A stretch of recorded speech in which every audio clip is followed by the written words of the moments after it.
Деде ушундай маселе болуп атабы? Балдарыңар келип тапшырма аткарышка жардам берчи дегенде.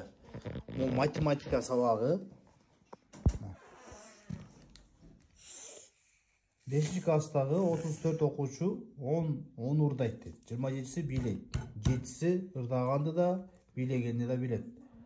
5-класста канча окуучу ырдаганды да, бийлегенди да билбейт дейт. Бул кандай суроо эме? Кимге чечип бере аласың? Шуга деги бир неме кыла албай атабыз. Балдар менен чогуу окуп, биздин дагы не болуп атат? Башыбыз катып атат.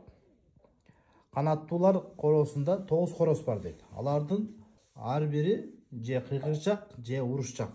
Кыйкырчак короздор 7 дейт, урушчак короздор 6. Алардын арасында канчасы кыйкырчактагы, урушчактагы дейт.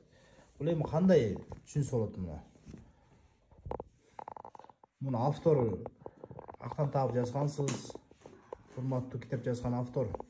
Балдар ушу 5-класстын математика боюнча китебинин тапшырмалары боюнча оюңарды билдирип кетсеңер, жана эгер билгендер болсо ушуну чыгарып жазып койсоңуздар суранычы.